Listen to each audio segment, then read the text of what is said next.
Hi అండి. Welcome back to our channel. ఈరోజు జరగబోయే సీరియల్‌లో అపర్ణ విరాజ్‌ని పిలిచి అసలు ఏమంటుంది?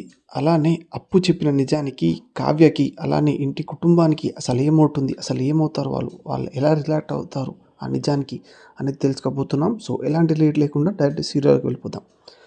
అపర్ణదేవి అయితే విరాజ్‌ని పిలిచి ఇలా రా అని అంటూ ఉంటుంది. అప్పుడే విరాజ్ అయితే అపర్ణ దగ్గరికి వెళ్ళి అపర్ణ ఇలా అంటుంది. ఏరా అసలు నాకు నిజం నువ్వు తెలిసి కూడా నాకు ఇన్ని రోజులు చెప్పలేదు కదా అని అంటుంటే విరాజే అప్పుడు అవును చెప్పలేదు. ఎందుకంటే నిజం చెప్పుంటే అసలు మనం ఇలా కలిసే వాళ్ళమే కాదు కదా అని అంటుంటాడు విరాజ్. అదే టైంలో ఆ మాటకి అందరు ఇంట్లో సంతోషపడుతూ ఉంటారు. ఇంకా అప్పు అయితే తన రూమ్లో కూర్చొని బాధపడుతూ ఉంటుంది.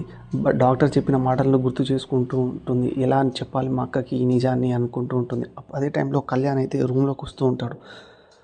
కూచి కూచి నేను ఒక పేపర్స్ ఇచ్చాను కదా, ఆ పేపర్స్ ఎక్కడ పెట్టామని అంటుంటే అప్పుడే అపర్ణ ఎందుకు ఇప్పుడు అంటూ ఉంటే అదేంటి నాకు ఈరోజు చాలా హ్యాపీగా ఉంది. 15 సంవత్సరాల తర్వాత ఈరోజు మా పెద్దమ్మకి మా అక్క కలిసింది. ఈరోజు నేను ఎంతో హ్యాపీగా ఉన్నాను. ఇప్పుడు ఈరోజు ఒక స్టోరీ రాయాల్సిందే నేను.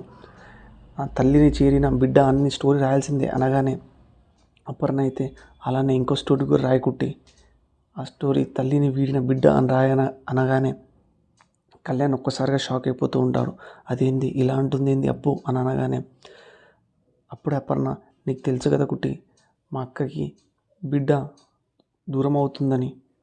ఇప్పుడు నేను ఏ విధంగా అక్కకి చెప్పాలి ఆ విషయం అనగానే కళ్యాణ్ అయితే ఆలోచిస్తూ ఉంటాడు. మా అక్క ఇన్ని రోజులు పాపో బాబో పుడుతుందని ఆనందంలో ఉంది. ఒక్కసారిగా ఇలాంటి విషయం నేను ఎలా చెప్పాలి మా అక్కకి అని అంటూ ఉంటుంది అపర్ణ.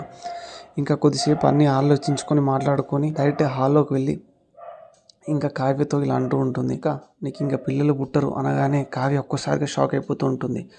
ఎందుకు అనగానే నీకు కానీ పిల్లలు పుడితే నువ్వు చనిపోతావు అక్క అనగానే ఒక్కసారిగా షాక్ అయిపోయి లేదు లేదు అలా ఏం అవ్వదు, అలా ఏం అవ్వదు అంటూనే తన కళ్ళు తిరిగి కింద పడిపోతూ ఉంటుంది. అదే టైంకి అందరు చూసి షాక్ అయిపోతూ ఉంటారు.